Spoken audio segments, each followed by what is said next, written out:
জাহান্নামের আগুনে জ্বলতে জ্বলতে যখন চামড়াগুলো গোশতগুলো চলে যাবে, রব্বুল আলামিন নতুন করে চামড়ার গোশত গায়ের মধ্যে ফিট করে দিবে। ওই চামড়া গোশত আবার ঝলসাবে, আবার ফিট। আযাবটার মজা যেন ভালো করে টের পায়। একের পর এক শাস্তি শুরু এবার জাহান্নামে। যারা দুনিয়াতে আত্মহত্যা করছে, ছুরি মারছে, ও খালি ছুরিই মারবে। বিষ খাইছে, খালি বিষ খাবে। যে মেয়েগুলো ওড়নায় গলা পেঁচিয়ে এই আত্মহত্যা, তারা জাহান্নামের রশিতে আর ওড়নায় খালি আত্মহত্যা করতেই থাকবে। যারা স্মার্টফোনের ভিতরে ইন্ডিয়ান নায়িকাদের কোমর দোলানো ডান্স দেখেছে, অশ্লীল ভিডিও দেখেছে, জাহান্নামের গরম শিক চোখের ভেতরে ঢুকিয়ে দেওয়া হবে। যারা মিথ্যা বলতো, ওদেরকে এক লাইন জাহান্নামের ছুরি দিয়ে কুচি কুচি করে জিহ্বাটা কাটা হবে।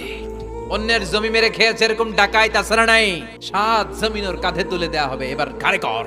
গিবত করে চগল খড়ি আছে না নাই? তাদেরকে আল্লাহ জাহান্নামের তামা দিয়ে নখ বানায় দিবে, আগুন ঝরবে ওটা থেকে। নিজেরা নিজের গালের গোশত আর বুকের গোশত টেনে কুড়ে কুড়ে খাবে। ওদের ব্যথার চিৎকারে পুরো জাহান্নামটা থারথার করে কাঁপবে। যারা যাকাত দেয় নাই,